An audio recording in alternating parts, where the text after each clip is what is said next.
নমস্কার। গল্পের সাথে কিছুক্ষণে আমি প্রিয়াঙ্কা আপনাদের সকলকে স্বাগত জানাচ্ছি। আমরা শুনছি শ্রীমতী সুচিত্রা ভট্টাচার্যের একটি অসামান্য উপন্যাস নীল ঘূর্ণি। আজ আমরা এই উপন্যাসের ৮ম পর্ব শুনব।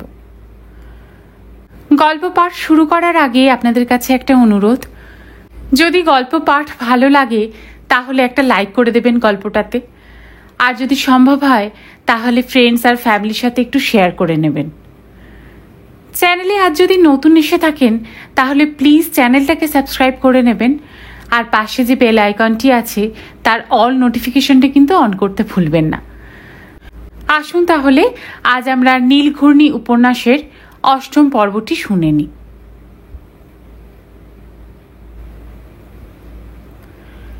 মার্চের গোড়াতেই তাত্ত্বিক পদার্থবিদ্যার নতুন প্রতিষ্ঠানে যোগদান করল বোধিসত্ত্ব। প্রথম দর্শনেই জায়গাটা তার বেশ পছন্দ হয়েছিল। সুন্দর 3তলা বিল্ডিং, ছিমছাম পরিবেশ, অগাধ বইপত্র সমন্বিত লাইব্রেরি, গবেষণামনস্ক সহকর্মী। এখানকার কাজের রীতিনীতি দেখেও সে মোটামুটি খুশি। বিশ্ববিদ্যালয়ের মতো রুটিন মেপে এখানে ক্লাস নিতে হবে না। পড়ানোর কাজ আছে বটে, তবে তার ধারা একটু অন্যরকম। সারা বছর ধরেই এখানে ছোট ছোট পাঠ্যক্রম চলে, কোনোটা 3 সপ্তাহের, কোনোটা 4 সপ্তাহের, 3 মাসের বেশি কখনোই নয়। ছাত্রছাত্রী বলেও বাধা ধরা কিছু নেই। বিভিন্ন কলেজ ইউনিভার্সিটির অধ্যাপকরা কিংবা তরুণ গবেষকরা আসে এখানে। বিশেষ একটা বিষয় ধরে আলোচনা চলে কদিন। যে যে পাঠ্যক্রমে বোধিসত্ত্ব যুক্ত থাকবে সেগুলোকে সুষ্ঠুভাবে চালনা করা ছাড়া বাকি সময়টা বোধিসত্ত্বর নিরবচ্ছিন্ন গবেষণারই অবসর। নতুন প্রতিষ্ঠান বোধিসত্ত্বকে সুযোগ সুবিধাও দিচ্ছে বিস্তর। নিজস্ব কক্ষ, রিসার্চ অ্যাসিস্ট্যান্ট, ক্লার্ক, টাইপিস্ট, আধুনিক তথ্য প্রযুক্তি, সব মিলিয়ে পুরো দস্তুর একটা অফিস। যখন তখন ব্যবহারের জন্য গাড়ি, সল্টলেকে মনোরম ফ্ল্যাট। বোধিসত্ত্বর আর কি চাই? দৈতা এখন সুখের সাগরে ভাসছে কিংবা ডুবে আছে। সে এখন ব্যস্ত নতুন সংসার রচনায়। সত্যি সত্যি ইউনিভার্সিটির ক্যাম্পাস থেকে একটি আসবাবও আনেনি সে। সবই নতুন করে কিনেছে। খাট এলো, আলমারি এলো, সোফা সেট, ফ্রিজ, টিভি, পর্দা চাদর কিনলো পছন্দ করে। বাসন কোসনে যে কত কেনা হলো। মাত্র 7-8 দিনে ভরে গেছে একটা শূন্য ফ্ল্যাট, নবীন সাজে ঝলমল ঝলমল। এ ঘর ঘুরে ও ঘর ঘুরে কতবার যে দেখে ফ্ল্যাটখানাকে, তবু যেন দৈতার আশ মেটে না। বোধিসত্ত্বর মেজাজ ফুরফুরে বটে, তবে সে এখনো পুরোপুরি কাজে মন বসাতে পারেনি। সামনেই বার্লিন যাত্রা, তার খুঁটিনাটি প্রস্তুতি সারছে। ইউরোপের নানা জায়গায় তার পুরনো সহকর্মী আছে, তাদের সঙ্গে যোগাযোগ করা, মনের ভেতর চিন্তাভাবনাকে যথাযথভাবে সাজানো। ভিসার জন্যও 2 দিন কনসুলেটে ছোটাছুটি করতে হলো। দিন যত ঘনিয়ে আসছে ততই ভেতরে ভেতরে চোরা টেনশন বাড়ছে তার। সেখানে গিয়ে কি অবস্থায় পড়বে না পড়বে। ছেলে মানুষই উদ্বেগ, অর্থহীন, তবু প্রতিবারই বিদেশ যাওয়ার আগে এমনটাই হয়। ফাল্গুন প্রায় শেষ হতে চলল। ঠান্ডা বিদায় নিয়েছে অনেক দিন। এখন রীতিমতো গরম পড়ে গেছে কলকাতায়। সূর্য বেশ প্রখর থাকে দিনভর। বাতাসও গরম, তবে শুকনো শুকনো, বিশেষ ঘাম হয় না, এইটুকুই যা রক্ষে। অবশ্য সন্ধে নামলেই হাওয়াটা ভারী মিঠে হয়ে যায়, অন্তত সল্টলেকে। আজ ইনস্টিটিউশন থেকে সোজা ফ্ল্যাটে ফিরল না বোধিসত্ত্ব, গেল লেক টেরেসে। শান্তশীলের সঙ্গে কয়েকটা জরুরি কথা আছে। এর মধ্যে 2-3 বার সে এসেছে এ বাড়ি একাই। দৈতাকেও নিয়ে আসার ইচ্ছে ছিল, কেমন যেন বাঁধো বাঁধো ঠেকে। বাবা মার জন্য কি? হলেও হতে পারে। বোধিসত্ত্ব অত শত তলিয়ে ভাবেনি। লেক টেরেসে আসার ব্যাপারে দৈতারও তেমন একটা উৎসাহ নেই। দোতলায় ওঠার আগে বোধিসত্ত্ব একবার নিয়ম মাফিক বাবা মার দরজায় দাঁড়ালো। অরবিন্দ ইজি চেয়ারে বসে কি একটা বই পড়ছেন। প্রভাবতী বিছানায় অর্ধশায়িত। বোধিসত্ত্বকে দেখেই অরবিন্দ বই ভাঁজ করেছেন। টান হয়ে বসলেন প্রভাবতী। বোধিসত্ত্ব ঈষৎ অস্বস্তি বোধ করল। আজকাল তাকে দেখলেই বাবা মা যেন একটু বেশি তটস্থ হয়ে পড়েন। বাবা মার সঙ্গে তেমন নৈকট্য নেই বহুদিন, বরং একটা সমীহ মাখা দূরত্বই ছিল। তবু ইদানিং বাবা মার চোখে যেন কেমন একটা সে বাইরের লোক হয়ে গেছে। রাখির সঙ্গে সম্পর্ক ছেদটাই কি কারণ? প্রভাবতী, অরবিন্দ কেউই কিছু বলছেন না, যেন কথা খুঁজছেন কিন্তু পাচ্ছেন না, অথবা অপেক্ষা করছেন বোধিসত্ত্বর কথা। বোধিসত্ত্ব গলা ঝেড়ে প্রভাবতীকে জিজ্ঞেস করল, অসময় শুয়ে কেন? শরীর খারাপ? তেমন নয়, এই একটু গা ম্যাচ মাথা ভার। জ্বর টর নেই তো? মনে হয় না। সময়টা ভালো নয়, সিজন চেঞ্জ হচ্ছে। ওষুধ বিশুধ কিছু খেয়েছ? শান্ত দিয়েছিল। শান্তকে বলবো ডাক্তার দেখিয়ে নিতে? লাগবে না রে, এই বয়সে শরীর নিয়ে কথায় কথায় উতলা হতে নেই।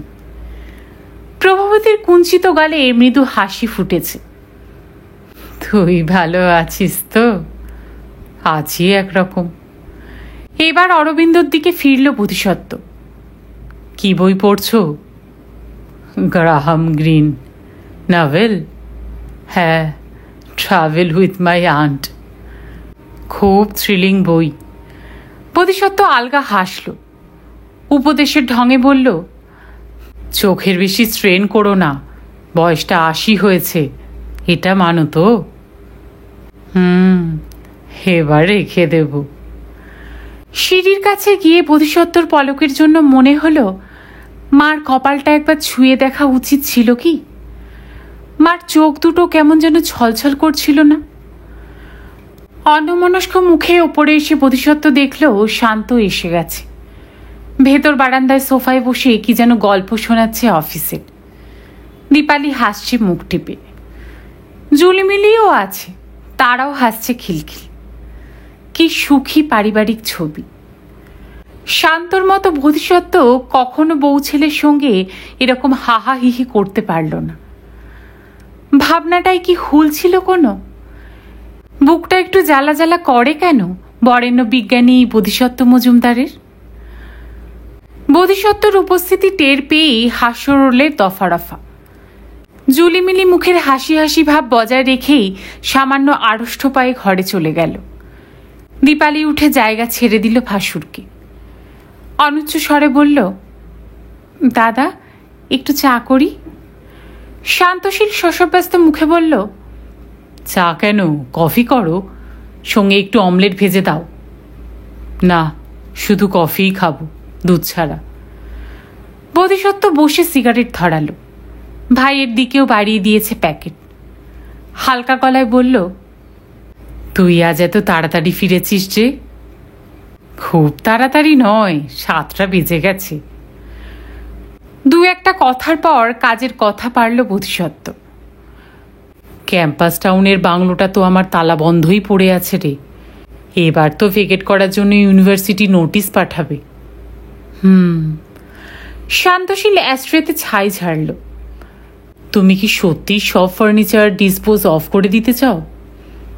তাই তো বলছিলাম তোকে, বিক্রি করতে হবে এমন কথা নেই, বারাসাতেও পৌঁছে দেওয়া যায়। বৌদি কি নেবে? না নেওয়ার কি আছে, সবই তো তারই জিনিস, তার আনা, তার করা, তার বিয়ের পাওয়া। শান্তশীল একবার তাকিয়েই চোখ ঘুরিয়ে নিল। কি একটা বলতে গিয়েও বলল না, জোরে টান দিচ্ছে সিগারেটে। বোধিসত্ত্বর বাকভঙ্গি কি বেশি রূঢ় হয়ে গেছে? 2-1 সেকেন্ড ভেবে নিয়ে বোধিসত্ত্ব বলল, জিনিসগুলো সব এ বাড়িতে এনে রাখলে কেমন হয়? এখানে জায়গা কোথায়, সব ঘরই তো প্যাকড। খাটটাট নয় খুলে রাখা গেল, বাকি মাল কোথায় ঢোকাবো? তোমার ঘর দুটোতেও তো এক্সট্রা স্পেস নেই। তাহলে বেচেই দে, ট্রাকে করে তুলে আন, কোনো অকশন শপে দিয়ে দে। যা পাওয়া যাবে সেটা নয় বাবুয়ার নামে ফিক্সড ডিপোজিট করে দিবি। দেখি বৌদির সঙ্গে কথা বলি। তার সঙ্গে কথা বলার কি আছে, আমার ছেলের নামে আমি টাকা রাখবো? দেখছি দেখছি নয়, ডু ইট কুইক। গাড়িটাও পড়ে আছে, এখানে এনে গ্যারাজ করে দে। আমি বাইরে যাওয়ার আগে ল্যাটা চুকে গেলে ভালো হয়। দীপালি এসেছে।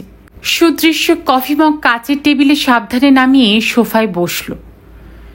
নিষ্প্রাণ তথ্য পরিবেশনের ভঙ্গিতে বলল, জানেন দাদা, জুলির সঙ্গে পরশু বাবুয়ার দেখা হয়েছিল কলেজ স্ট্রিটে। বাবুয়া নাকি এখন আরও অনেকগুলো টিউশনই ধরেছে। বোধিসত্ত্ব গোমরা হয়ে গেল। বাবুয়ার ফিউচারটা ঝরঝরে হয়ে যাচ্ছে। রাখি অ্যালাউ করছে কি করে? রাখি কি ছেলের 12টা বাজিয়ে বাবার ওপর প্রতিশোধ নিতে চায়? আশ্চর্য জেদ। কিছুতেই বোধিসত্ত্বর টাকা ছোবে না। ভার গলায় বোধিসত্ত্ব জিজ্ঞেস করল, বাবু আর একদিনও আসেনি না? দীপালি উত্তর দিল, না। বোধিসত্ত্ব গজগজ করে উঠল, এটা কিন্তু বাড়াবাড়ি। পরিবেশটা পুরো ছানা কেটে গেছে। কেউ আর মুখ খুলছে না।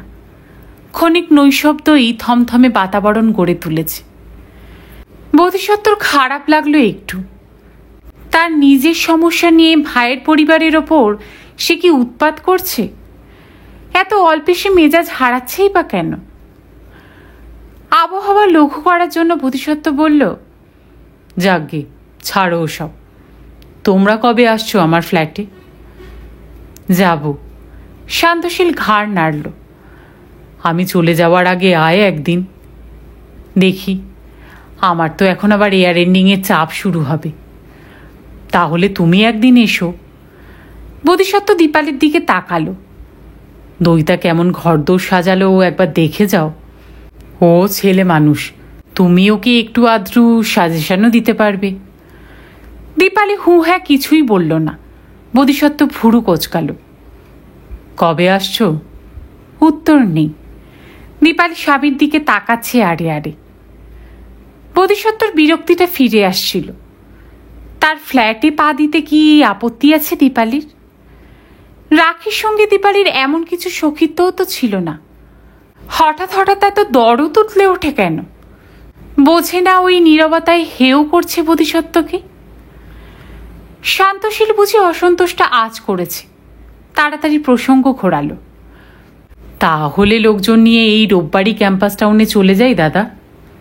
যা ভালো বুঝিস। আমার হাতে সময় নেই, তাই তোকে বলা।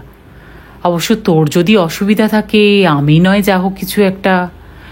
না না, আমি যেতে পারবো। তুমি শুধু চিঠিপত্রগুলো করে দিও। বেরিয়ে এসে বোধিসত্ত্বর বিরক্তিটা আছড়ে পড়ল রাখির ওপর। নিকটজনেরাও কি ভাবছে রাখির ওপর সে অন্যায় করেছে? রাগের মাথায় সে কি বলেছে না বলেছে অমনি দুম করে রাখি চলে যায়নি তেজ দেখিয়ে? সামান্য ধৈর্য ধরলে কোনো একটা সমাধান কি হতো না? দইতা তো তার বাংলোয় এসে ওঠার জন্য বায়না ধরেনি, টাউনেই ঘর নিতে চেয়েছিল। রাখি রাখির জায়গায় থাকতে পারত, দইতা দইতার জায়গায়। বিশ্ব সংসারের কাছে বোধিসত্ত্বকে অপদস্থ করে ছেলের চোখে বাপকে নিচে নামিয়ে কি প্রতিপন্ন করতে চায় রাখি? বোধিসত্ত্ব মজুমদার একজন চরিত্রহীন লম্পট, আর সে নিজে এক দুঃখিনী হতভাগিনী একাকিনী নারী। দীর্ঘ 2 যুগ একসঙ্গে নিস্তরঙ্গ বসবাসের পর এ কি প্রাপ্য ছিল বোধিসত্ত্বর? শুধু তার জন্য কত সম্মান পেয়ে এসেছে রাখি, বিনিময়ে তাকে শুধু অপমান দিল। হায় রে মানুষের মন! নিজের ফাঁদে নিজেই যখন সে আটকা পড়ে তখন স্বপক্ষে সাজানো যুক্তিজালের অসারত্ব সে কি টের পায়? হৃদয়ের অতলে যে সামান্যতম দ্বিধাটুকু ছিল তাও মুছে ফেলল বোধিসত্ত্ব। ক্রোধে গড়গড় করছে। সম্পর্কের ক্ষীণতম সুতোটুকুও সে আর টিকিয়ে রাখবে না। উকিলের বাড়ি ঘুরে রাত 8:30 নাগাদ বোধিসত্ত্ব ফ্ল্যাটে ফিরল। তাকে দেখেই পাখির মতো নেচে উঠেছে দইতা। এই শোনো, কাল কিন্তু 1000-2 টাকা লাগবে। বোধিসত্ত্ব চিত্ত এখন অনেক শান্ত হয়েছে, তবু যেন ঝাঁকুনি খেল সামান্য। নার্ভাস গলায় জিজ্ঞেস করল, কেন? গোটা 25 টপ কিনবো, গাছ সমেত। এরিকাপাম, অ্যাডোনিয়াম, ক্রোটন, অ্যারোলিয়া। দাঁড়াও দাঁড়াও, এত গাছে কি হবে? লতার মতো বোধিসত্ত্বর গলা আঁকড়ে ধরল দইতা। বারে, গাছ ছাড়া ফ্ল্যাটটা ন্যাড়া ন্যাড়া লাগছে না? গ্রিন না থাকলে কি ঘরের বিউটি খোলে? বুঝলাম, কিন্তু কালই কেন? 1-2 মাস যাক, আমি বাইরে থেকে ঘুরে আসি। কালই চাই। বোধিসত্ত্বর নিরস গলায় বলল, তোমার এই ফ্ল্যাট সাজানোয় এখনো পর্যন্ত কত খরচা হয়েছে হিসেব করেছ? কত আর, 50-60 হাজার? আগে না। দইতার মৃণাল ভুজ থেকে নিজেকে বিচ্ছিন্ন করে নিল বোধিসত্ত্ব। লাখ পেরিয়ে গেছে, আমার ব্যাংক ব্যালেন্স প্রায় শেষ। এবার একটু রয়ে শোয়ে, বুঝলে? পলকে দইতার উচ্ছ্বাস ভরা মুখ একটু বুঝি ম্লান। বড় শ্বাস ফেলে বলল, বেশ, তাই হবে। অমনি মুখ ভার হয়ে গেল। বোধিসত্ত্ব আলগা থুতনি নেড়ে দিল দইতার। বুড়ো হচ্ছি, একটু তো সঞ্চয় থাকা দরকার, কি বলো? দইতা চোখ পাকালো। এই, নিজেকে বুড়ো বুড়ো বলবে না। তবু বয়স তো বাড়ছে, এটা তো মানবে। সেটা বলতে পারো। দইতা আবার স্বচ্ছন্দ। যাও যাও, হাত মুখ ধুয়ে জামা কাপড় বদলে নাও, গরম গরম খানা হাজির হয়ে যাবে। বোধিসত্ত্ব বাথরুমের দিকে এগোলো না। মুখে আলগা গাম্ভীর্যের মুখোশ এঁটে বলল, তোমায় এক্ষুনি একটা দারুণ খবর দিতে পারি। কি গো? ডিভোর্সের পেপারে সই করে এলাম। কালই বারাসাতে উকিলের নোটিশ চলে যাবে। দইতার মুখ উজ্জ্বল হয়ে উঠল বটে, কিন্তু যতটা উচ্ছ্বাসে আশা করেছিল বোধিসত্ত্ব ততটা যেন ঠিক ফুটল না। হাসি হাসি মুখ, কিন্তু কেজু স্বরে প্রশ্ন করল, তাই কদিন লাগবে ডিগ্রি পেতে?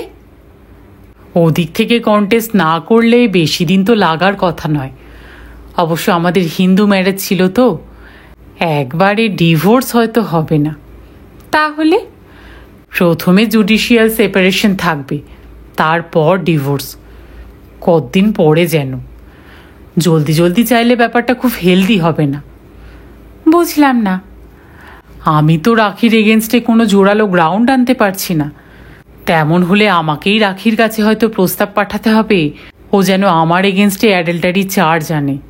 কেসটায় তখন তুমিও ফালতু জড়িয়ে যাবে। দইতা কি বুঝলো কে জানে, আর কোনো প্রশ্ন করল না। চুপচাপ রান্নাঘরে চলে গেছে।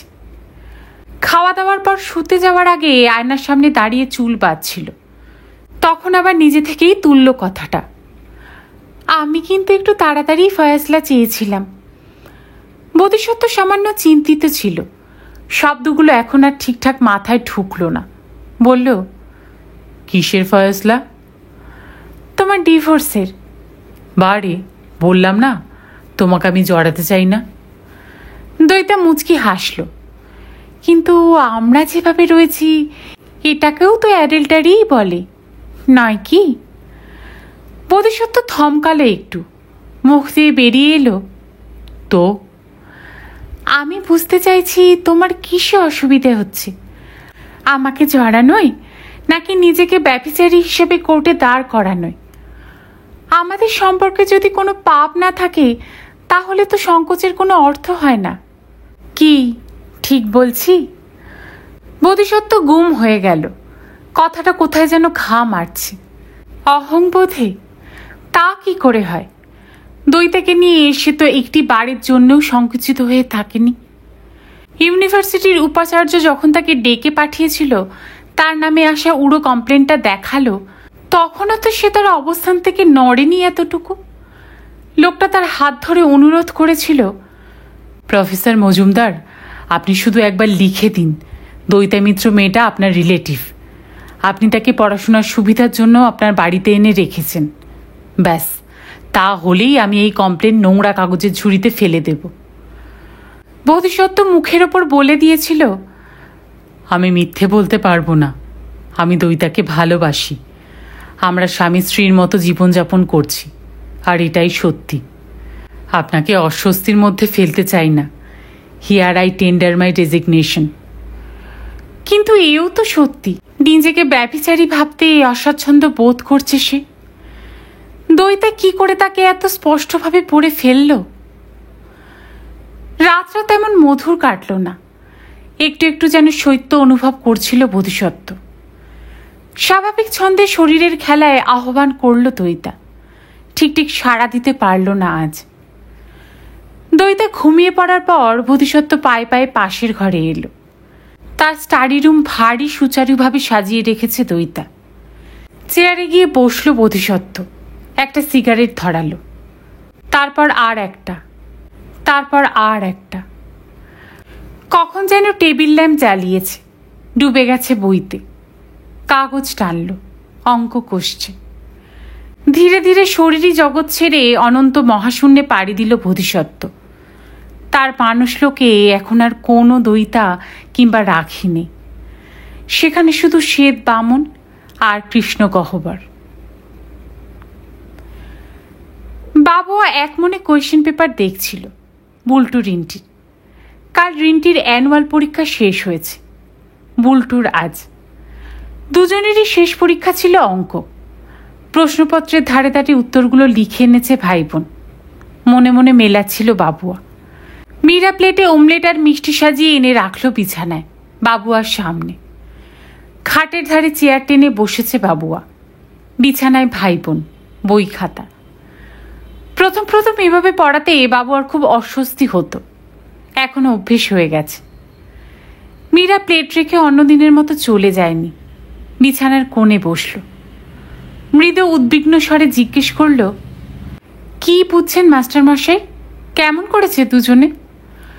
বাবুয়া প্রশ্নপত্র ভাঁজ করল। মোটামুটি। অঙ্কে কেমন পাবে বলে মনে হয়? রিন্টি যা উত্তর লিখে এনেছে তাতে তো ৭০-৭২ রাইট হওয়া উচিত, বুলটু ৬৭। বলে ঈষৎ জড়সড় হয়ে বসে থাকা ভাই বোনের দিকে তাকালো বাবুয়া। আমি কিন্তু তোমাদের কাছ থেকে আরেকটু বেটার এক্সপেক্ট করেছিলাম। বুলটু এক ঝলক মাকে দেখে নিয়েই চোখ নামিয়ে নিল। রিন্টি নখ খুঁটছে। মীরা ছোট্ট শ্বাস ফেলে বলল, আপনি আর কি করবেন মাস্টারমশাই? আপনি তো আপনার সাধ্যমতো করেছেন। হ্যাঁ। বাবুয়া অপ্রসন্ন মুখে ঘাড় নাড়ল। ঘোড়াকে আমি ঝর্ণার ধার অবধি নিয়ে যেতে পারি, ঘোড়া জল খাবে কিনা সে ঘোড়াই বুঝবে। আপনার ঘোড়া দুটো যদি একটু বুঝতার হতো। মীরা ভৎসনা দৃষ্টিতে ছেলে মেয়ের দিকে তাকালো। কতদিন ধরে বলেছি আপনাকে, ধরে মারুন। বাবুয়া যে কখনো বুলটু রিন্টির গায়ে হাত তুলবে না মীরা ভালোভাবেই জানে, তবু প্রায়শই বলে কথাটা। ভেতরের দুঃখ থেকে বলে কি, কিংবা কোনো গভীর হতাশায়? তিল তিল শ্রমের ফসল বৃথা হয়ে গেলে মনে যে কি তীব্র নৈরাশ্যের জন্ম হয় তা তো এখন মাকে দেখেই বুঝতে পারে বাবুয়া। এই মহিলার সঙ্গে মার যেন কোথায় মিল আছে, আবার নেইও। মীরা অনেক শক্তপোক্ত। মীরার চরিত্রে যে ঋজু ব্যক্তিত্ব আছে, মার মধ্যে তা কোথায়? ওই প্রবঞ্চকটার কথা ভেবে এখনো লুকিয়ে লুকিয়ে কাঁদে মা। ছি! ভাবনাটাকে আর অন্য খাতে ঘুরতে দিল না বাবুয়া। চামচে অমলেট কাটতে কাটতে বলল, আমি তাহলে এখন মাসখানে কিন্তু আসছি না। আপনার কবে থেকে যেন পরীক্ষা শুরু? এপ্রিলের 9, চলবে 26 তারিখ পর্যন্ত। ও, মাঝে একদিনও আসবেন না? ওদের রেজাল্ট বেরোবে। সে নয় একদিন এসে দেখে যাব। প্লিজ আসবেন কিন্তু। ওদের রেজাল্ট বেরোবে এপ্রিলের 14। তারপর কিন্তু প্রতিদিন আপনাকে আশা করব। বসুন, জল ফুটে গেছে, চাটা করে আনি। এই অভ্যেসটাও ধরে গেছে বাবুয়ার। সে এখন নিয়মিত চা পান করে। বাড়িতে দুধ খেতে এত ভালোবাসত, এখন আর ছোঁয় না। মামা মামির শত উপরোধ সত্ত্বেও না। কত পুরনো অভ্যেসই তো বদলে গেল। সে আজকাল আর বই কেনে না, পছন্দসই ক্যাসেট কেনা ছেড়ে দিয়েছে। চুপচাপ শুয়ে গান শোনার বিলাসিতা পরিত্যাগ করেছে। তাকে এখন ক্রমশ সাধারণ থেকে আরও সাধারণ হয়ে যেতে হবে, কেজু হতে হবে। শখ শৌখিনতার জীবন তার জন্য নয়, এখন সামনে দীর্ঘ কৃচ্ছ সাধনার দিন। মীরা রান্নাঘরে। বুলটু উসখুস করছে, স্যার একটু রাজুদের ঘর থেকে ঘুরে আসবো। বসে আছো কেন, যাও না। বাবুয়া হেসে ফেলল। ঘড়ি দেখতে দেখতে বলল, আমিও এবার উঠব। বুলটু রেন্টি পলকে উধাও। মীরাও চা নিয়ে হাজির। ছেলে মেয়ের দৌড়ে পালানোর দৃশ্য দেখে সেও হাসছে মিটিমিটি।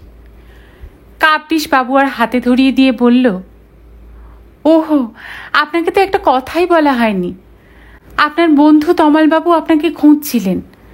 আজ এখানে এলে আপনাকে একটু থাকতে বলেছেন। 5:30টার মধ্যেই উনি এসে যাবেন। বাবুও আর একবার ঘড়ি দেখল, 5:10। 5:52 ট্রেনটা না পেলে বাড়ি ফিরতে দেরি হয়ে যাবে। মা আবার উতলা হয়ে পড়বে। আজকাল এই এক নতুন সমস্যা হয়েছে মাকে নিয়ে। যে সময় বলে যাবে বাবুয়া, তার থেকে 5 মিনিট এদিক ওদিক হলেই ছটফট শুরু করে দেয়। একবার ছাদে উঠবে, একবার রাস্তায় বেরিয়ে আসবে। নিরাপত্তা বোধের অভাব। চিন্তিত মুখে বাবুয়া জিজ্ঞেস করল, কি দরকার, কিছু বলেছে? না তো, শুধু বললেন আপনি যেন নতুন টিউশনির খোঁজ দেবে কি। পরীক্ষা শেষ না হওয়া পর্যন্ত আর টিউশনির সংখ্যা বাড়াবে না বাবুয়া, তমাল তা জানে। উফ, তমালকে নিয়ে পেরে ওঠা খুব মুশকিল। তমালের বীর পুজোর চাপে বাবুয়ার প্রাণ প্রায় ওষ্ঠাগত। মীরা আবার বিছানায় বসল, দেখছে বাবুয়াকে। হঠাৎ বলল, আপনাকে একটা কথা জিজ্ঞেস করবো মাস্টারমশাই? অনেকদিন ধরেই বলবো বলবো ভাবি। কি কথা? আপনি সব সময় এত গম্ভীর কেন? আপনার বয়সী ছেলেরা কত হাসি খুশি থাকে, চনমন করে। বাবু অস্বস্তিতে পড়ে গেল। জোর করে হাসি ফোটানোর চেষ্টা করলো মুখে। না মানে, তেমন কোনো কারণ নেই।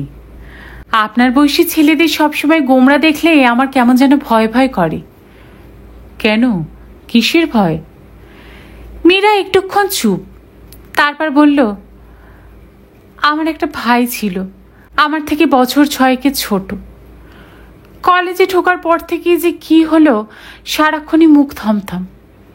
বাপের বাড়ির লোক বলতে ওই ভাই একমাত্র আসতো আমার কাছে। 7টা কথা বললে একটার উত্তর দিত, নইলে চুপচাপ বসে আছে। হঠাৎ একদিন শুনি স্লিপিং পিল খেয়ে। মীরার গলা ধরে এলো, আঁচলের খুঁটে চোখ মুছছে। একটু সামলে নিয়ে বলল, ডাক্তার বলেছিল মানসিক অবসাদ থেকেই। পরে জানা গেল কোনো এক মেয়ের সঙ্গে ওর নাকি। না না, আমার তেমন কিছু নেই। বাবুও তাড়াতাড়ি বলে উঠল, তাও ভালো। মীরা ছোট্ট শ্বাস ফেলল। আপনাকে দেখলে আমার খুব ভাইটার কথা মনে পড়ে। লেখাপড়ায় খুব ভালো ছিল আমার ভাই, আপনারই মতো। মীরার ঘন কালো চোখের মনের দিকে ক্ষণকাল তাকিয়ে থেকে মাথা নামিয়ে নিল বাবুয়া। এ সময় কি বলা উচিত ভেবে পাচ্ছে না। নিঃশব্দে চা শেষ করে কাপটিস নামিয়ে রাখলো খাটের নিচে। নিজের মনেই মীরা বলে উঠল, কেন যে ওসব পুরনো কথা মনে পড়ে। স্মৃতি মানেই দুঃখ। মাঝখান থেকে আপনারও মনটা খারাপ করে দিলাম। না না, তাতে কি আছে? ইচ্ছে করলেই কি সব কিছু ভুলে থাকা যায়? যাকে, আপনার কথা বলুন। আপনি কি এখনো বারাসাতেই আছেন? হ্যাঁ। মীরা বুঝি সামান্য লঘু হওয়ার চেষ্টা করল। মামার বাড়ি থাকলে তো সবাই হাসি খুশি থাকে। আপনি দিন দিন শুকিয়ে যাচ্ছেন কেন? শরীর খারাপ? কই না, আমি তো ঠিকই আছি। বাবা মার খবর কি? তাঁরা তো সেই বাইরেই আছেন। বাবুয়ার মুখ থেকে ফস করে বেরিয়ে গেল, না, মা এখন এখানেই আছে, মামার বাড়িতে। ও মা, বলেননি তো, কবে এসেছেন? অনেক দিন। বাবুয়ার মুখে মিথ্যে এলো না। সেই জানুয়ারিতে। তার মানে আপনার বাবা ওখানে এখন একা? বাবার অসুবিধা হচ্ছে না? অসুবিধে। অজান্তেই বাবুয়ার শরীর শক্ত হয়ে গেল। বাবা একা না দোকা, সেই কলঙ্কের কথাই কি লোকসমক্ষে উচ্চারণ করা যায়? কোন মুখে বলে বাবা এখন আর ওখানে নেই? এই শহরেই মাত্র কয়েক মাইল দূরে অন্য একটা মেয়েকে নিয়ে ঘর বেঁধেছে তার পূজনীয় পিতৃদেব। সল্টলেকে বোধিসত্ত্ব মজুমদারের চলে আসার ঘটনাটা ছোট করে বেরিয়েছিল কাগজে। ভাগ্যিস সেই বোধিসত্ত্বই যে বাবু আর বাবা জানে না মীরা। সব কাহিনী শুনলে কি মীরা শিউরে উঠবে, নাকি মনে মনে হাসবে আর ভাববে পুরুষ মানুষরা সব এইরকমই হয়, সে কি বা নামী বিজ্ঞানী অথবা লম্পট বদচরিত্র স্বামী। সত্যি বলতে কি, দুজনের তফাতই বা কোথায়? যে মানুষ 22-23 বছর ঘর করা স্ত্রীকে অবলীলায় ডিভোর্সের নোটিশ পাঠাতে পারে, সে কোন নিরিখে উচ্চ স্তরের? বাবা এখন এমনিও দেশে নেই, এই কথাটা বলে দিলে ল্যাটা ঝুঁকে যায়, সত্যেরও অপলাপ হয় না। তার থেকেও প্রশ্ন আসতে পারে কোথায় গেছে, কেন গেছে। বাবু আর ক্ষণিক নীরবতা নজরে পড়েছে মীরার। নিজের মন মতো কিছু একটা আন্দাজ করে নিল, আর বাবা নিয়ে কোনো প্রশ্ন করল না। আলগা জিজ্ঞেস করল, আপনার ফিউচার নিয়ে কি ভাবছেন মাস্টারমশাই? বাবার মতোই অধ্যাপক হবেন? না না, আমিও ও লাইনে যাবই না। তবে কি কম্পিটিটিভ পরীক্ষায় বসবেন? BCS, IAS? না, পার্ট 1টা দিয়েই চাকরির চেষ্টা করব। সে কি, পার্ট 2 দেবেন না? ইচ্ছে নেই, গ্র্যাজুয়েট তো হয়ে যাচ্ছি, এবার একটা চাকরি জুটিয়ে নেব। ও মা, কেন? আপনার এক্ষুনি চাকরি করার কি দরকার? আপনি লেখাপড়ায় এত ব্রিলিয়ান্ট, সামনে উজ্জ্বল ভবিষ্যৎ, বাড়ির অবস্থাও তো বেশ সচ্ছল। হায় রে, জীবন যে কাকে কখন কোন অনিশ্চিতের দিকে ঠেলে দেয়, এই মীরাই কি জানতো বড় ঘরের মেয়ে হয়েও তাকে একদিন নার্সের চাকরি করে এমন একটা এদো বাড়িতে জীবন কাটাতে হবে। বাবুয়া একটু বেপরোয়ার মতোই বলল, এমনি পড়াশোনা করতে আমার আর ভালো লাগে না। সেটা অবশ্য আপনার ব্যাপার। তীক্ষ্ণ চোখে বাবুয়াকে দেখতে দেখতে মীরা বলল, পারলে পড়াশোনাটা চালাবেন মাস্টারমশাই। নিজের সুযোগ পেয়েও লেখাপড়াটা শেষ করতে পারিনি তো, এখন মাঝে মাঝে বড় আফসোস হয়। আর তাই তো ছেলে মেয়ে দুটোকে নিয়ে পড়েছি। দরকার হয় খেটে মুখে রক্ত তুলব, তবু ওদের পড়াশোনা আমি চালাবই। বিশ্ব সংসারকে আমারও কিছু দেখানোর আছে, কিছু প্রমাণ করার আছে। মীরার মুখ চোখ কিরকম যেন হয়ে গেছে, চোয়াল শক্ত, দপদপ করছে চোখের মণি, শ্যামলা মুখে স্থির হয়ে আছে আগুন। দুঃখ কষ্টের মাঝেও যে কত তাপ লুকিয়ে থাকে এই মহিলাকে দেখে তা বুঝি আন্দাজ করা যায়। তমাল এসে গেছে, হাঁকাহাঁকি করছে। ঘরে উকি দিয়ে 32 পাটি বার করল। বাবা সঙ্গে সঙ্গেই উঠে পড়ল, বেরিয়ে এসেছে রাস্তায়। চৈত্র চলছে, বেলা পড়ে এলো, তবু এখনো বেশ তাত। তাল বেতাল হাওয়া উঠছে মাঝে মাঝে, শুকনো শুকনো। গলির মধ্যে উঠছে পাতা, কাঠিকুটি, ঘুরে ঘুরে। তমালের মুখে খই ফুটছে। বস, তুমি হঠাৎ লাপাতা হয়ে গেলে কেন? আমার কেসটা নিয়ে একটু ভাবো। কেন, তোর আবার কি হলো? তুমি কি চাও আমি পরীক্ষায় হড়কে যাই? শালা বাপ কি বলে দিয়েছে জানো? পরীক্ষায় ফেল করলে পাছায় লাথি মেরে বের করে দেবে। তো আমি কি করব? পাসের নোটগুলো দিবি না? হিস্ট্রি, পল সায়েন্স, ওই থানিটগুলো পড়বো আমি। তাই তো নিয়ম। পারবো না বস, একটা সাজেশন বানিয়ে দাও। তমাল ঠোঁটে সিগারেট লাগালো। পার পেপার একটা কোয়েশ্চেন, পুরো মুখস্থ করে যাব, হলে বমি করে দিয়ে চলে আসবো। দেখছি। যদি বলিস তো তোর বাড়ি চলে আসতে পারি, বারাসাতেই তো আছিস। অ্যাড্রেসটা দিয়ে দে। থাক। বাবুয়া মনে মনে একটু শঙ্কিত হলো। তমাল গিয়ে কি দেখবে, কি জানবে, কি বুঝবে, কি রটাবে। 1 সেকেন্ড ভেবে নিয়ে বলল, আমি পরশুদিন মানে সোমবার কলেজে আসছি।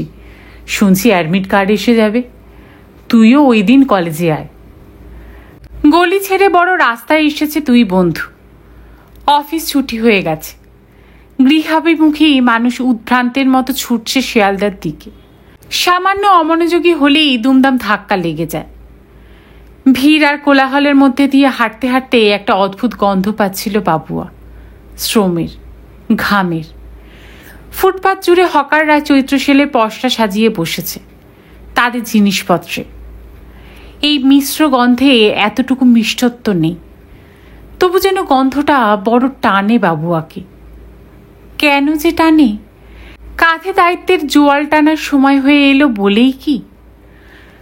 তমাল একটু থেমেছিল, আবার বকবক শুরু করেছে। তোর টিউশনে চলছে কেমন?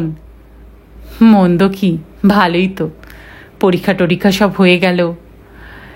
এখন কটা দিন মার্কেটটা একটু ডাউন যাবে। জুন মাসটা পড়তে দে, তোকে আমি তখন টিউশনিতে ফ্ল্যাট করে দেব। বলছিস? বলছি মানে ওয়াদা। চলন্ত তমাল বাবুয়ার দিকে ফিরল। এই মীরা কাকিমার সঙ্গে তোর কি কথা হচ্ছিল রে? তেমন কিছু না, এমনি টুকটাক। মীরা কাকিমাও তোর খুব নাম করে বলেই চোখ টিপল তমাল। খুব খাওয়ায় না?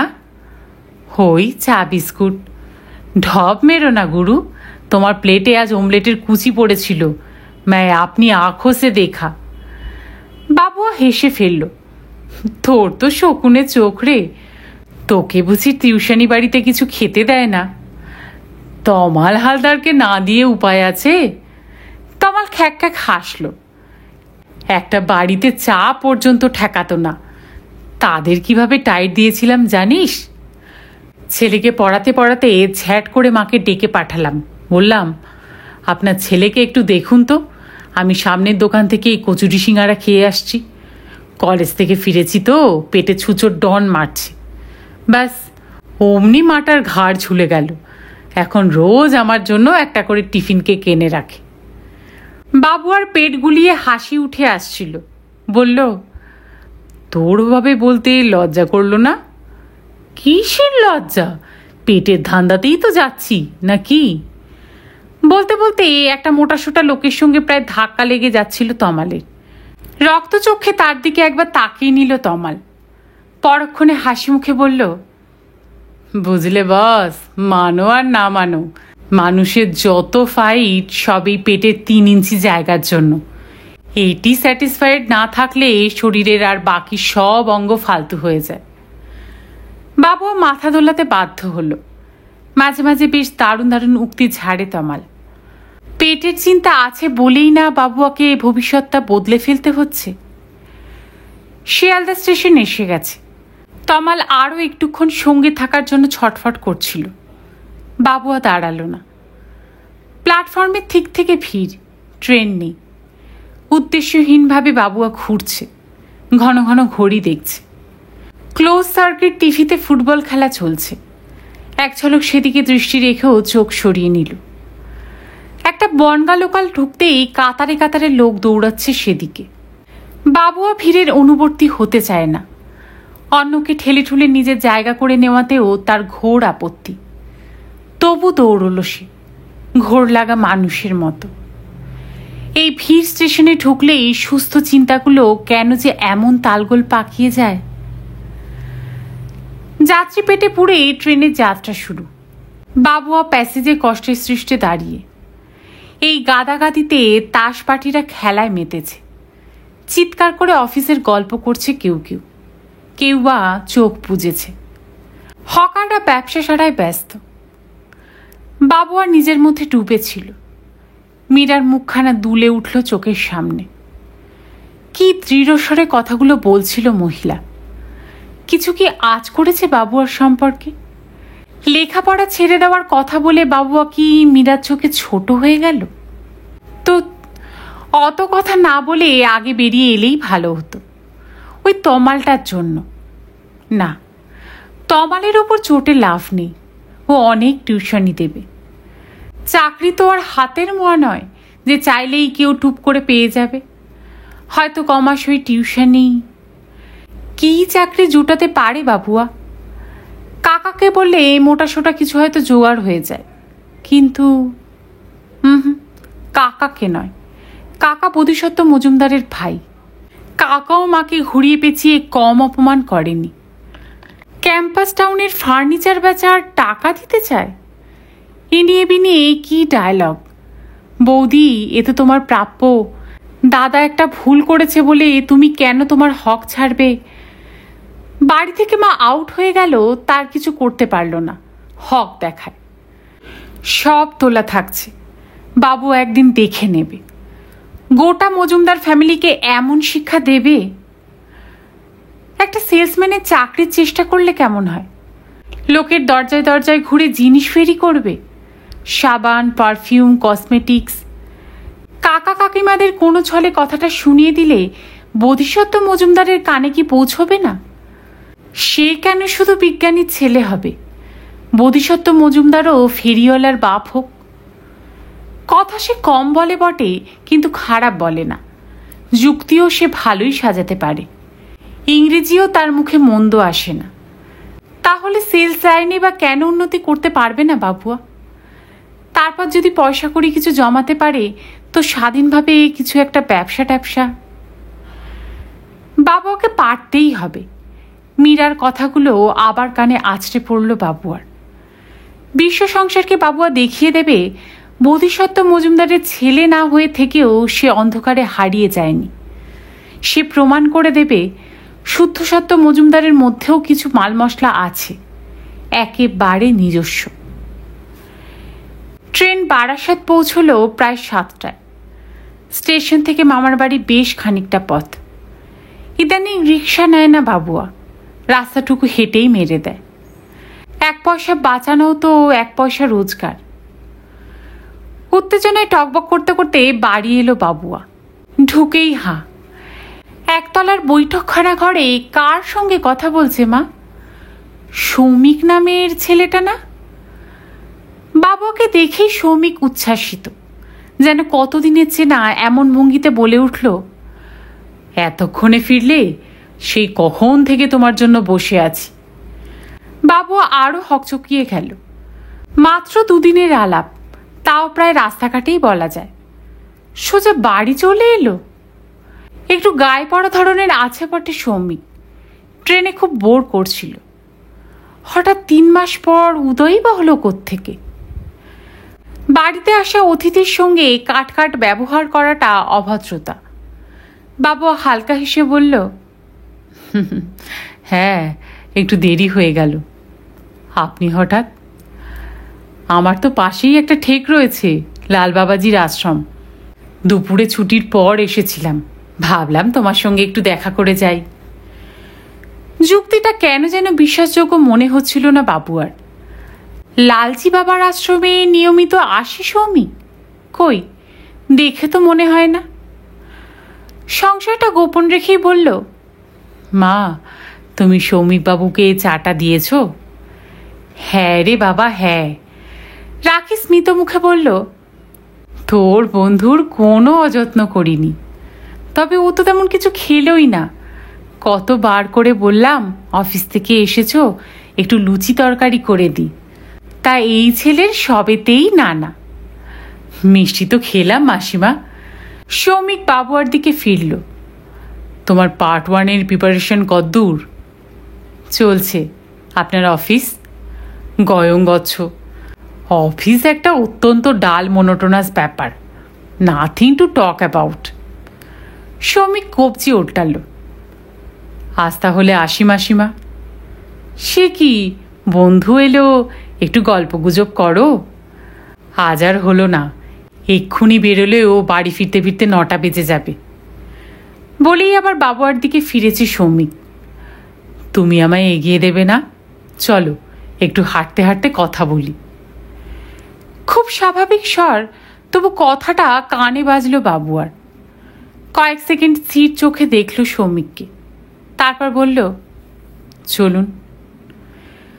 সামনে রাস্তার আলোটা জ্বলছে না, গেটের বাইরেটা অন্ধকার। হুসহুস গাড়ি ছুটে যাচ্ছে, ধাঁধিয়ে যাচ্ছে চোখ। গাড়ি মিলিয়ে গেলেই অন্ধকার গাঢ়তর। 2-4 পা নীরবে হেঁটে সৌমিক বলল, তুমি শুনলাম আজকাল খুব টিউশনি করছো? কেন বলুন তো?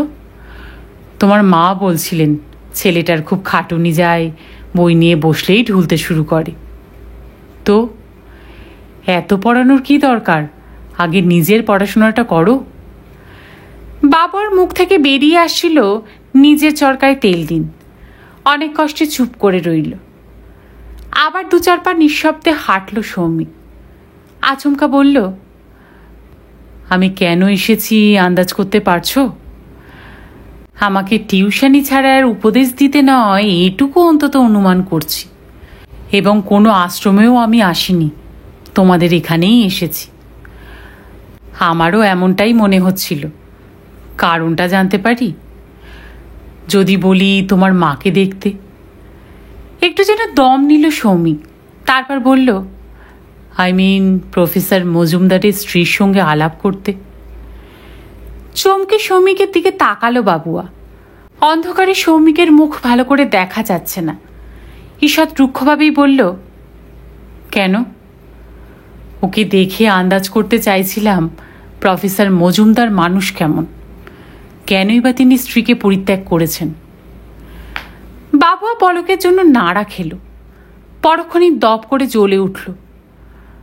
আপনার তো সাহস কম নয়। আমার বাবা মার ব্যাপারে আপনার এত কৌতূহল কেন?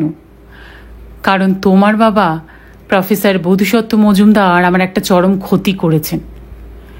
সৌমিকেরও গলা সামান্য উঠল। I have some score to settle with him. হতে পারে, সে আপনি যা ইচ্ছে করুন, কিন্তু আমার মার সঙ্গে তার কি সম্পর্ক?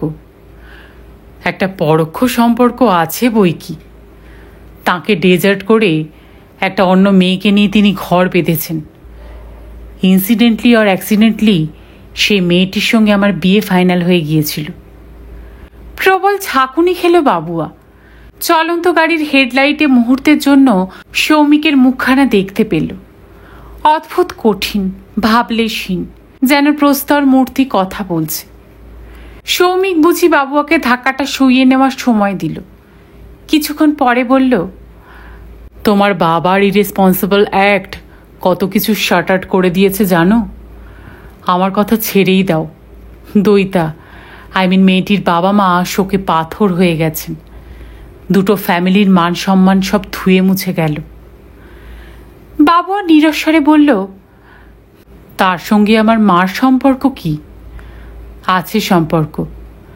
তার সঙ্গে কথা বলে বুঝতে চাইছিলাম তাদের স্বামী স্ত্রীর রিইউনিয়নের আর কোনো সম্ভাবনা আছে কি না। সর্বনাশ, আপনি মাকে এসব কথা কিছু বলেছেন নাকি? আমাকে কি তোমার অত নির্বোধ বলে মনে হয়? ফর ইয়োর ইনফরমেশন, তোমার সঙ্গে যেদিন আমার লাস্ট দেখা হয় সেদিন আমি ক্যাম্পাস টাউনে ওই মেয়েটাকেই মিট করতে গিয়েছিলাম। তুমি কি আমার কথা শুনে কিছু বুঝতে পেরেছিলে?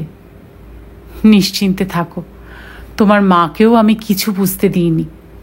জাস্ট কথায় কথায় তোমার বাবার প্রসঙ্গ তুলেছিলাম। দেখলাম ওর মুখটা কেমন স্টিফ হয়ে গেল, and she was trying to avoid the topic. আপনাকে তাহলে আরও একটা খবর দিই। বাবার উকিল ডিভোর্সের নোটিশ পাঠিয়ে দিয়েছে এবং মা কন্টেস্ট করছে না। ও তাই বুঝি? খুব হতাশ হলেন বলে মনে হচ্ছে। বাবুয়া একটু খোঁচা দেওয়ার লোভ সামলাতে পারল না। আমার মা বাবার মিলমিশ হয়ে গেলে আপনি বুঝি এই মেয়েটিকে বিয়ে করতেন, বাবার সঙ্গে লিভ টুগেদার করছে জেনেও? ওইটাই তো আমার ট্র্যাজেডি। সৌমিক অন্ধকারকে ভারী করে দিয়ে দীর্ঘশ্বাস ফেলল।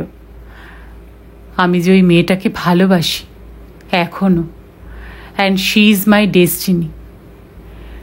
ভালোবাসা শব্দটার মধ্যে যে এত তীব্রতা থাকতে পারে বাবু আর জানা ছিল না। ভালোবাসা কি এমন অনুভূতি যে ছেলেটা সত্যি সত্যি পাগল নয় তো? এই প্রথম দইতা নামের মেয়েটার ওপর অনুকম্পা জাগছিল বাবুয়ার। এমন একটা ছেলেকে ছেড়ে তার বাবার মতো এক আত্মসর্বস্ব লোকের পেছনে ছুটল। আশ্চর্য। বাবুয়ার নিচু গলায় জিজ্ঞেস করল, আপনি কি বোধিসত্ত্ব মজুমদারের ওপর প্রতিশোধ নিতে চান? আরও গলা নামালো সৌমিক, প্রায় ফিসফিস করে বলল, ভাবছি।